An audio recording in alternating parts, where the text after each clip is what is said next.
Hi, I'm Maximilian Alvarez. I'm the editor-in-chief of the Real News Network and host of the podcast Working People. And this is the Art of Class War on Breaking Points. We're recording this on March 8th, 2024, 5 months after the Hamas-led attacks on October 7th that killed over 1,100 people. 5 months into Israel's genocidal assault on the open-air prison that was Gaza, which has killed to date at least 30,000 people. 75 years into Israel's U.S.-backed occupation of historic Palestine. There was some vague hope this week that at least a 40-day ceasefire would be implemented ahead of the beginning of the holy month of Ramadan. Maybe by the time you see this, a ceasefire will be in place, but I doubt it. But whether a permanent, temporary, or no ceasefire is reached, the damage, as we say, has already been done. What was once Gaza is now largely rubble. What were once so many men, women, and children with lives and thoughts and futures are now pieces, ash, dust, and bone. The horrors wrought upon Palestinians in Gaza will and must rightly remain burned into our history as one of the greatest failures of humanity to defend life itself. And whatever comes next, we need to stare directly into the darkness that has swallowed this land, this people, fueled by our tax dollars and our country's endless political support. Dr. Thayer Ahmad is a Palestinian-American ER physician, and he witnessed firsthand the carnage in the Gaza Strip during his recent medical mission at Al-Naser Hospital in Khan Yunis. He is here with us now. Dr. Ahmad, thank you so much for joining me today on Breaking Points. Thank you for having me, Max. I appreciate it. I appreciate you, man. And I can't imagine what you have been through and what you've seen, but we're going to try as best we can in the next few minutes to get people to listen as closely as they possibly can. Dr. Ahmad, you yourself, can you describe for viewers your journey first into Gaza, what it was like getting into the hospital, and what it was like to try to provide emergency medical care in those conditions? I've interviewed healthcare workers like yourselves in so many other contexts. I truly can't imagine what it's like to try to do that kind of job, to provide that kind of care in this kind of environment. Can you just tell people what that was like? Yeah, I think you bring up an interesting point here, Max. I know I'm a part of a NGO organization that does medical humanitarian relief called Med Global.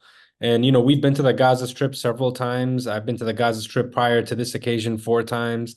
We've been to Syria, Yemen, Sudan, Venezuela. We've seen sort of humanitarian crises all around. And when October 7th happened, we knew that there would be this ensuing sort of disaster that would take place in the Gaza Strip, just because we had a feel for what the situation was like.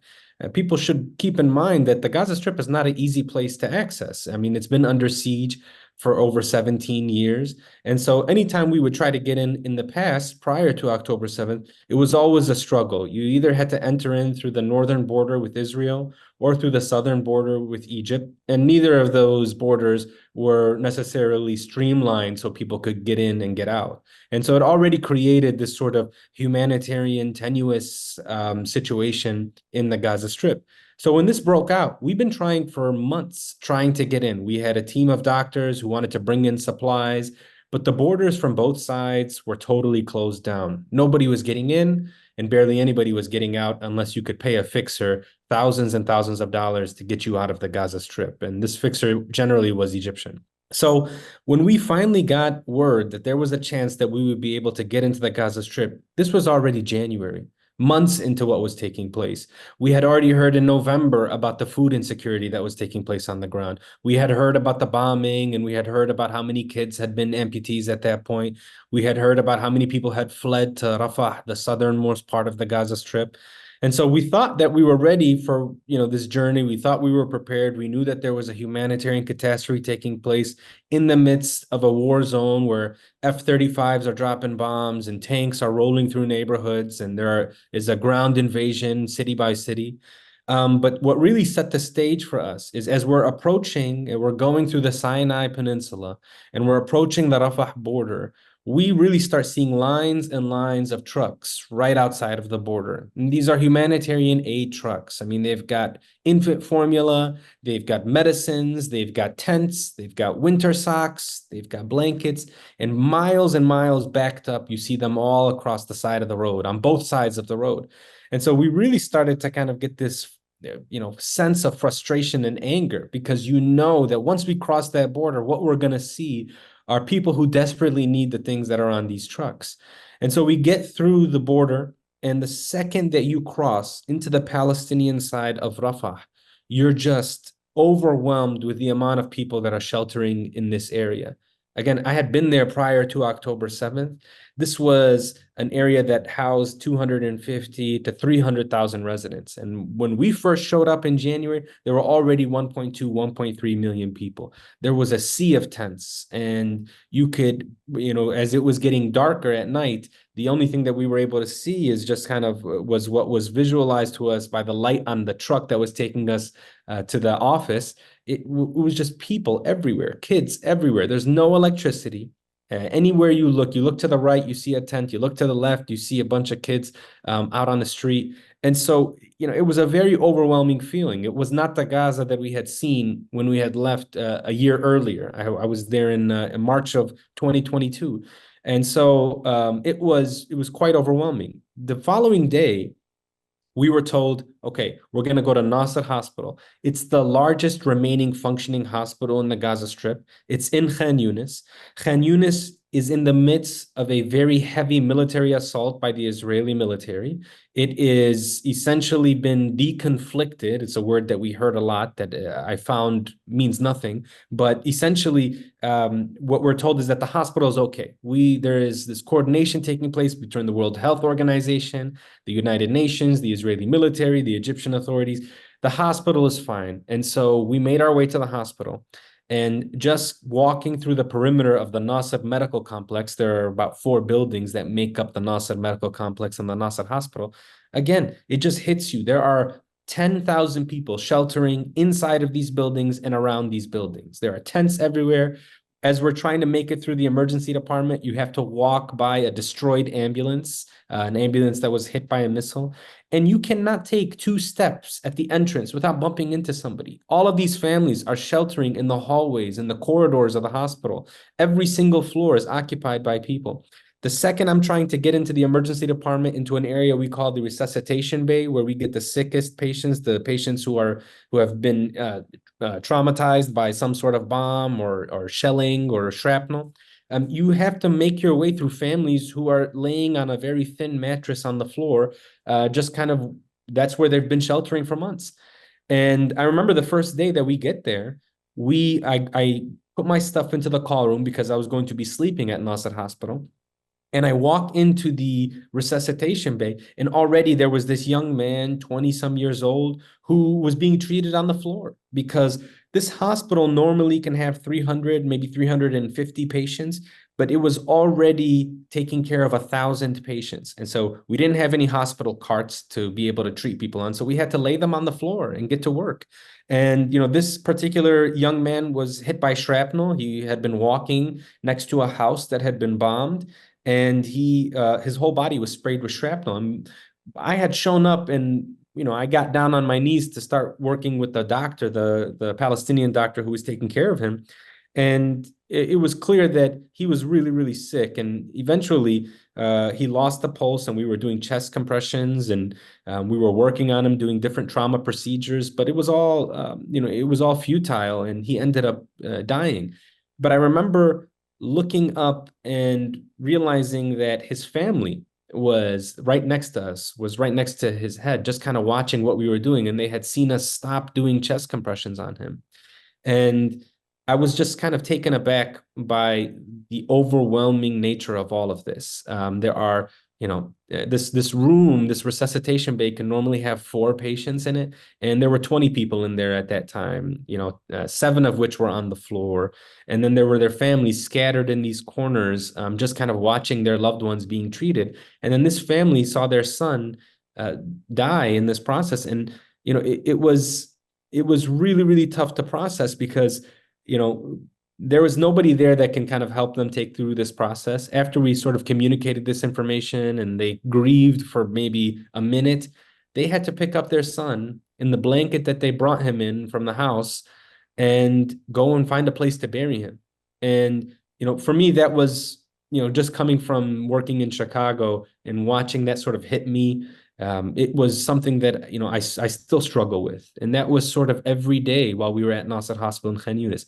Every day, every few hours, you're getting a rush of 15 to 20 people coming through our doors. Every day, you're seeing, kids who have been underneath the rubble who did not survive, that sort of blunt injury that they suffered. You see people who have chronic medical diseases who are dying because they didn't get the care that they needed. They didn't get the medicine that they desperately needed. They did not get enough dialysis because the dialysis facility is overwhelmed because everybody's displaced.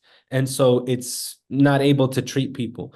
It was certainly something that I think, I don't understand how people were still able to operate in this setting. And when I looked around at my coworkers, my Palestinian colleagues, the doctors and the nurses, and just hearing their stories, it was this additional sort of layer of trauma that they were dealing with. So not only were they displaced, not only did they maybe lose their home or they lost a loved one, not only were they hungry, hoping that there would be an aid distribution in front of the hospital later in the day, or hoping that World Central Kitchen or Anera would deliver a hot meal for the day, but they were also being tasked and asked to serve this community that was suffering immensely as well. And I don't know how they were able to do it for 4 months at that point, and now we've reached 5 months.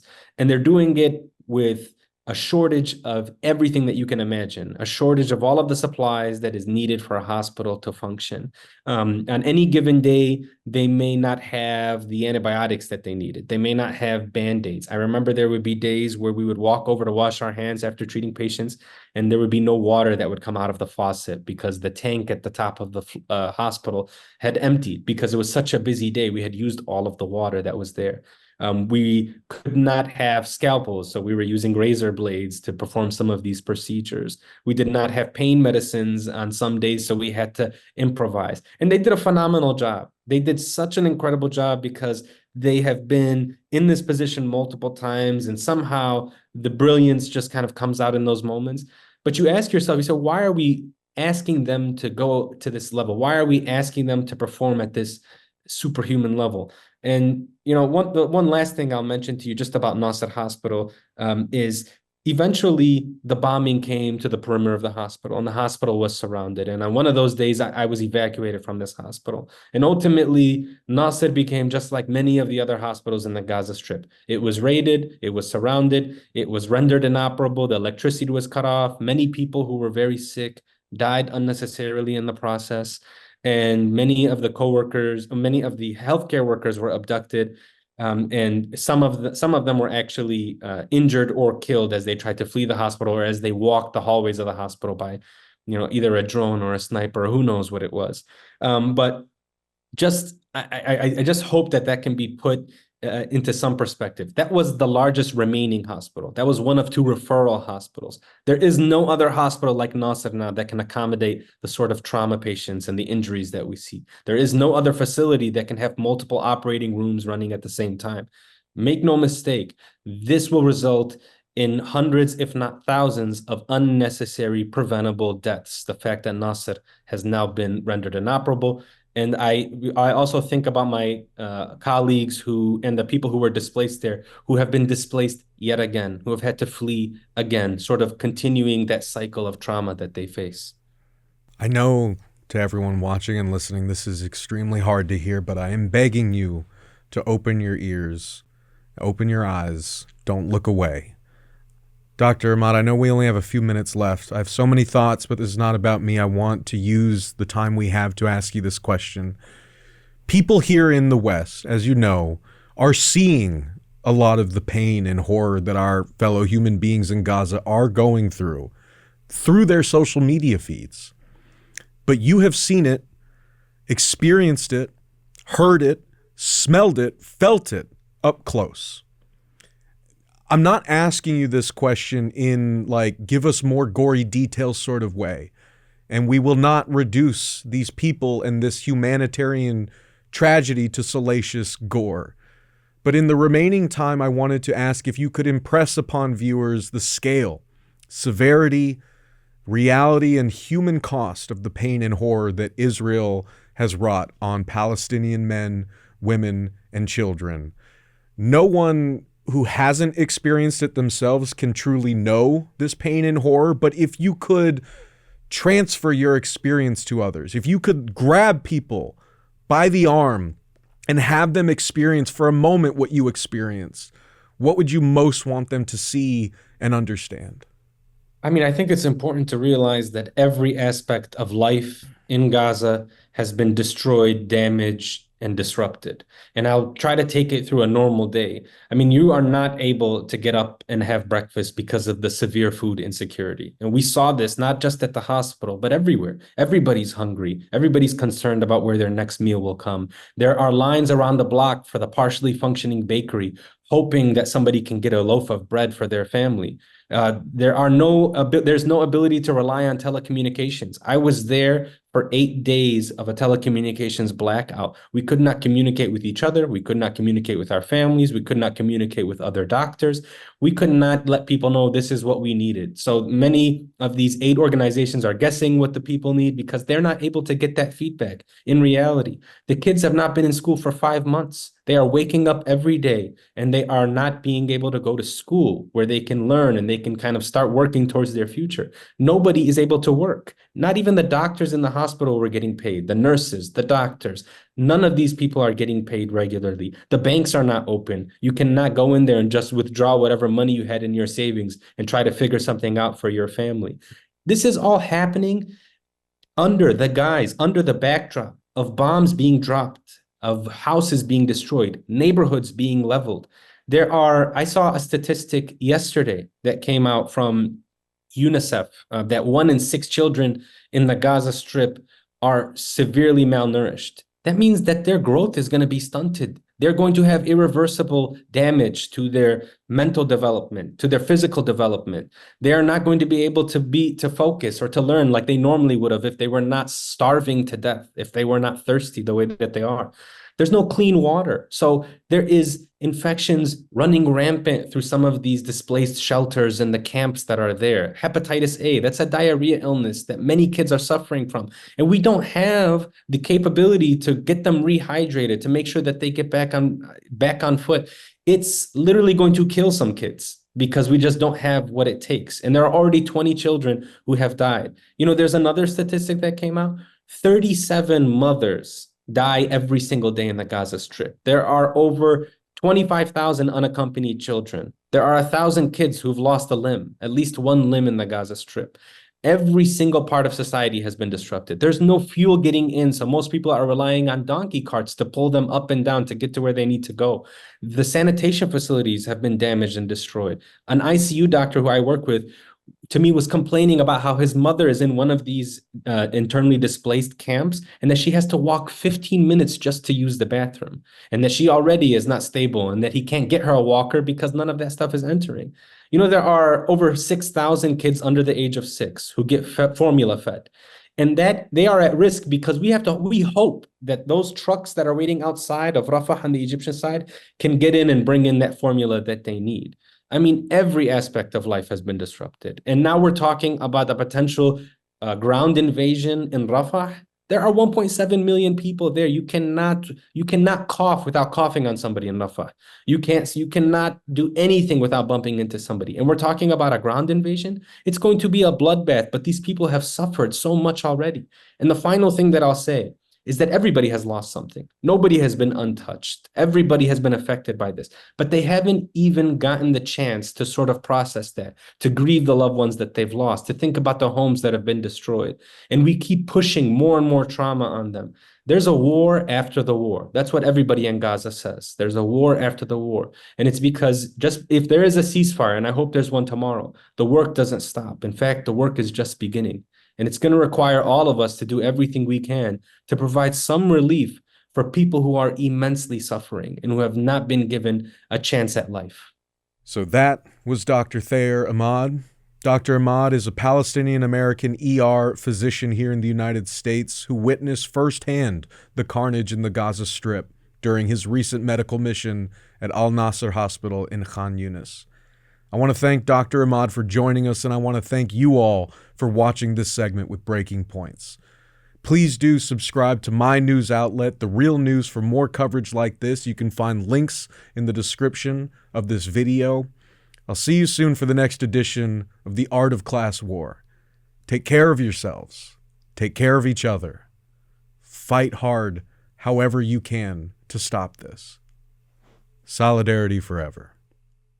Hey guys, if you like that video, go to breakingpoints.com, become a premium subscriber, and help us build the best independent media organization on the planet. That's right. We're subscriber funded. We're building something new. We want to replace these failing mainstream media organizations. So again, to subscribe, it's breakingpoints.com.